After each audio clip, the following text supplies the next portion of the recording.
Pembahasan tentang kepemimpinan merupakan topik yang sudah menarik minat perhatian di antara masyarakat awam hingga para researchers, para peneliti. Nah, pertanyaan mengapa beberapa pemimpin besar seperti contohnya Nabi Muhammad SAW merupakan pemimpin figur yang inspiratif bagi seluruh umat manusia.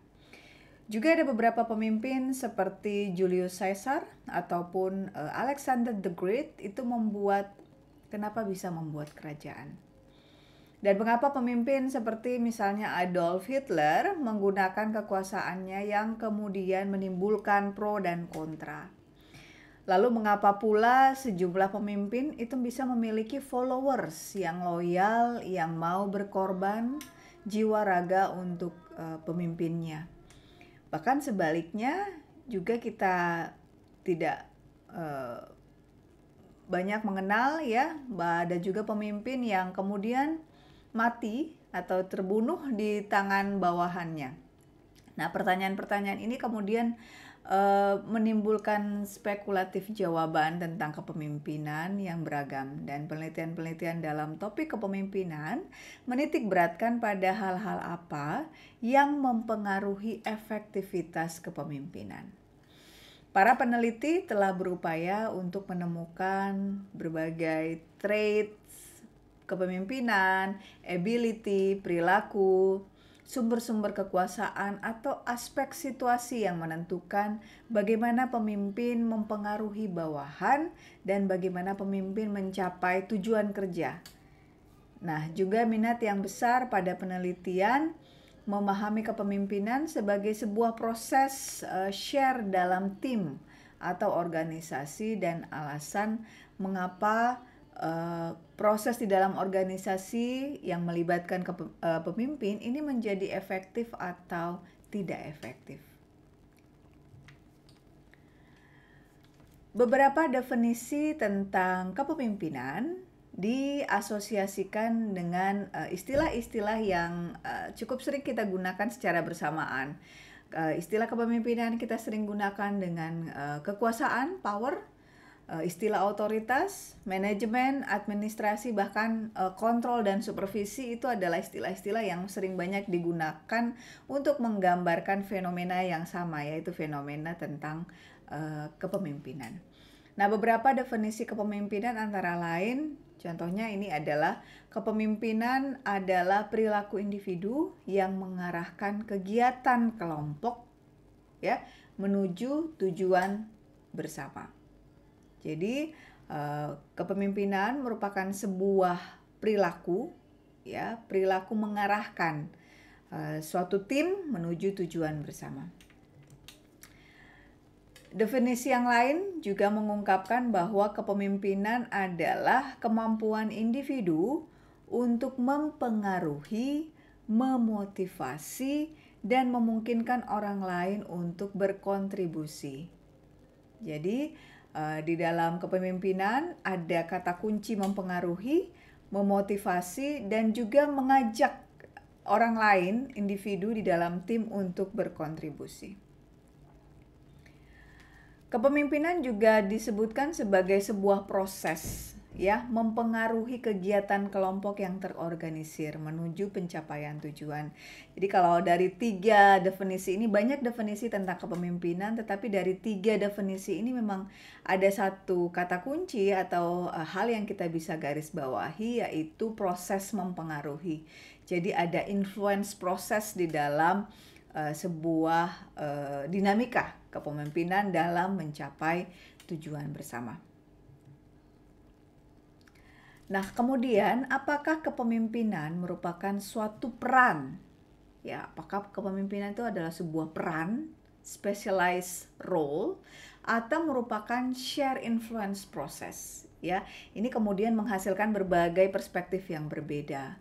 Nah, di dalam organisasi kita mengenal tentu ada pemimpin dan ada atasan, ada bawahan.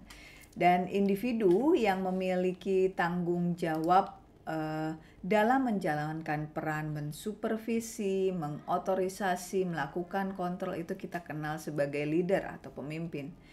Sebaliknya individu yang dibawahi itu yang disebut dengan follower. Nah, meskipun peran pemimpin dan bawahan berbeda, namun pada dasarnya tiap individu dapat melaksanakan dua peran tersebut secara bersamaan. Contohnya, manajer itu menjadi pemimpin untuk divisinya, namun juga sekaligus bisa menjadi bawahan untuk jabatan yang lebih tinggi di atasnya. Nah, kembali kepada specialized role ataupun itu merupakan share influence process, ada perspektif yang berbeda. Penelitian-penelitian atau researcher, peneliti-peneliti yang melihat pemimpin sebagai suatu peran tanggung jawab itu akan memfokuskan pada atribut apa saja sih yang mempengaruhi kepemimpinan yang efektif, seperti apa tipe perilaku pemimpin yang efektif, dan bagaimana dampak perilaku pemimpin yang efektif tersebut pada tim atau kelompok. Tetapi pada perspektif lain yang melihat bahwa kepemimpinan ini adalah sebuah share influence process, maka memfokuskan pada melihat kepemimpinan itu sebagai suatu proses, ya, proses yang mempengaruhi, yang muncul secara alami dalam sebuah sistem sosial dan menyebar di antara para anggota-anggota yang ada di dalam kelompok tersebut. Pemimpin tentunya dapat terjadi secara formal, yaitu melalui specialized role, dan juga dapat terjadi secara informal melalui share influence process. Nah, peneliti yang memandang bahwa kepemimpinan sebagai suatu proses yang mempengaruhi bukan hanya sekedar terjadi secara formal atau peran semata, ya, bahwa pemimpin itu bukan hanya sekedar peran semata, tetapi cenderung memfokuskan pada sebuah proses dinamika yang kompleks yang saling mempengaruhi di antara para anggota di dalam tim tersebut, dan proses yang terjadi di dalam informal leader, sehingga itu berdampak bagi tim ataupun organisasi. Pembahasan berikutnya tentang tipe dari influence process, ya. Kalau kita tadi bicara tentang apakah kepemimpinan itu adalah sebuah specialist role ataukah dia menjadi sebuah influence process. Nah, perspektif yang lain juga melihat ada beberapa tipe influence process yang terjadi. Jadi bukan hanya terkait dengan kontroversi terkait yang role maupun influence process, tetapi juga tipe pengaruh apa yang terjadi dan bagaimana hasilnya. Nah, beberapa teori menjelaskan kepemimpinan itu sebagai suatu proses mempengaruhi karena didasarkan pada komitmen dari bawahannya. Jadi, influence proses yang pertama bahwa kepemimpinan terjadi karena komitmen dari bawahannya. Dan perspektif yang berikutnya melihat bahwa pandangan yang melihat bahwa tipe pengaruh ini, tipe influence proses ini itu didapatkan karena adanya kepatuhan. Ya, jadi karena ada kepatuhan, karena ada aturan sehingga menimbulkan kepatuhan. Jadi ada dua macam tipe influence proses. Yang pertama adalah karena komitmen, dan yang kedua adalah perspektif yang melihat karena memang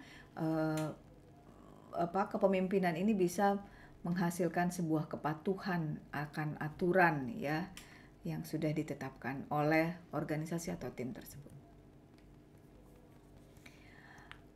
Pembahasan tentang kepemimpinan juga melihat apakah kemudian aspek mana yang menjadi dominan dalam mempengaruhi kepemimpinan, apakah aspek kognitif ataupun emosional.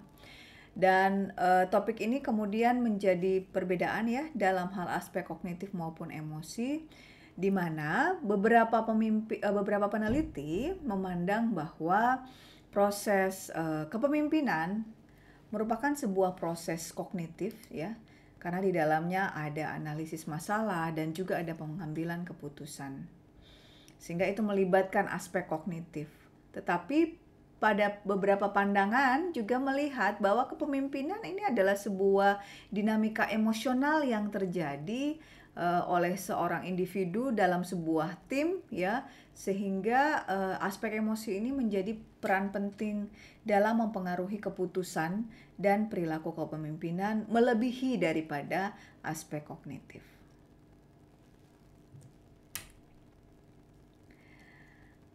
Dan juga ada perspektif yang melihat bahwa teori kepemimpinan itu efektif pada perilaku yang terjadi pada bawahannya, baik secara langsung itu direct ya, yang mampu mempengaruhi orang lain di organisasi tersebut, seperti rekan kerja, bos, maupun individu pada level di bawah pemimpin yang tidak bertanggung jawab kepada pemimpin. Jadi ada dua bentuk kepemimpinan ya. Jadi ada yang disebut dengan direct and indirect leadership. Nah, bentuk direct leadership ini meliputi upaya untuk mempengaruhi bawahan secara langsung dengan cara berinteraksi dengan bawahan, baik itu menggunakan komunikasi face to face secara langsung, baik itu menggunakan email, pesan teks ya, atau juga menggunakan virtual meeting dengan kelompok kecil, dan aktivitas lainnya seperti misalnya ikut serta dalam sesi pelatihan maupun misalnya dalam kegiatan-kegiatan piknik gitu ya, gathering. Nah, bentuk ini adalah bentuk dari direct leadership. Ada lagi yang disebut dengan indirect leadership ya. Nah, indirect leadership ini digunakan untuk menggambarkan bagaimana pemimpin dapat mempengaruhi orang lain, ya, individu lain, baik itu rekan kerja maupun bos maupun orang yang berada di bawahnya tapi tidak bertanggung jawab tidak bertanggung jawab secara struktural. Itu berinteraksi dengan pemimpin. Ini yang disebut dengan indirect leadership. Salah satu bentuk indirect leadership itu yang bisa kita sebut dengan cascading ya. Ini terjadi ketika seorang pemimpin atau CEO itu menurunkan pengaruhnya ke middle manager, lalu ke lower manager, lalu bisa sampai kepada regular karyawan. Meskipun mereka-mereka ini adalah individu-individu yang tidak langsung berinteraksi dengan pemimpin tersebut. Tetapi indirect leadership ini mengandung sesuatu yang bisa menurunkan pengaruh ya kepada orang lain di luar dari garis struktur organisasi yang dimiliki. Demikian tadi beberapa penggambaran tentang perspektif para peneliti ya, ada berbagai perspektif para peneliti dalam melihat kepemimpinan ini.